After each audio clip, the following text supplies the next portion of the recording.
Well, joining me now to discuss, Lieutenant Governor of the great state of North Carolina, Mark Robinson. Sir, appreciate you being here. Thank you for having me. It's always a pleasure to be here. All right, so Lieutenant Governor, a very simple question. In this whole bill, it seems that the left values the system over students. Why would this even be a question? Why would they not put the students before the system?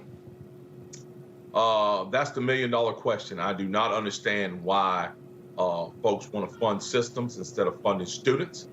And I don't understand why in the world Governor Cooper is calling this all of a sudden a state of emergency in education in North Carolina. The state of emergency in education started long ago when we spend half of our state budget on public education, and in many, many places, our children can't read on a grade level. That is a state of emergency. You know, we see violence against teachers and other students on a daily basis. Many of those students who commit those acts are not adequately punished or removed from the classroom. That is a state of emergency. So the state of emergency is not in giving parents the opportunity to be the leaders of their children's educational destiny. The state of emergency exists in the status quo that the left has built up in education currently. Yeah, well, you know, and right now this current bill sits, I think it's like $5,700 per child would be able to follow the child to whatever educational institution the parent chooses to go to. Meanwhile, I think it's almost 11,000, 10,700 and change that actually goes into the public school system. So the school voucher program is primarily used among middle and lower class income Americans. Why the Democrats, who are allegedly, they say they're the party of the poorest Americans, why would they take that away from them? You know, that, again, the million-dollar question is why in the world would you want to end programs that is actually changing the stature of people, changing the situations of people across the board? So many families that I've talked to, so many individuals that I've talked to across the state said that these vouchers, these opportunity scholarships have brought opportunities to their children that they would have never had and actually have changed the trajectory of their children's lives. And why these Democrats on the other side of the aisle are so concerned with trying to save this failing system over trying to save the children it's supposed to be serving is just mind-boggling. Sir, I got to ask the question, though.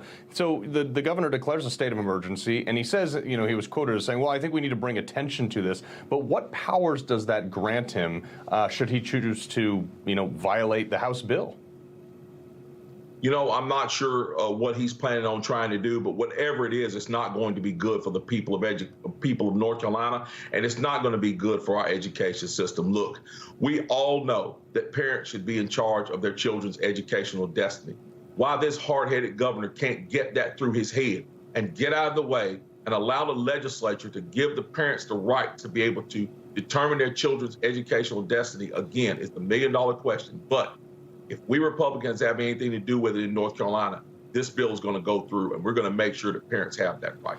Right, but if this governor is setting that precedent, what's to stop Republican governors all over the country from declaring it a state of emergency in order to give school vouchers and school choice?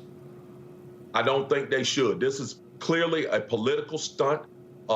It's a political stunt being posed by a hack governor who has never really done anything for this state. The only thing he's ever done for this state is detrimental things. Veto good legislation. He closed down businesses and churches during COVID, and now he's trying to stand in the way of parents' rights as it stands for education. He's never done anything for the state of North Carolina, and this is just another political stunt that he's posing to look good in front of his own party. Governor, I got about a minute left, or Lieutenant Governor, I got about a minute left. The question, though, is all these people lose. Look, Glenn Youngkin swept through Virginia, just north of you, based on education. It shows time after time when the parents get involved, a bunch of parents who just wanted to be left alone, when you start messing with their kids, they get involved, and it never ends well for Democrats. Did he not learn that lesson? Absolutely. He's not learned that lesson. And quite frankly, I don't think he cares. He's coming towards the end of his second term, which is he's term limited. He's only doing this to grandstand for his party so he can look good, to move to the next step in his political career. He could care less about the parents of North Carolina. Yeah. Before I let you go, do you've obviously been hearing from over the 100+ state legislature members who voted for this. What are they telling you? What are they asking you to do?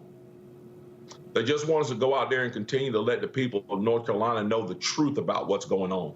It's not a state of emergency when it comes to actually giving our parents these rights. what is a state of emergency is ensuring that we right some of the wrongs that currently exist in the public education system. Yeah, well, Lieutenant Governor Mark Robinson, we really appreciate you being here, and keep the fight up, sir. We will. Thank you.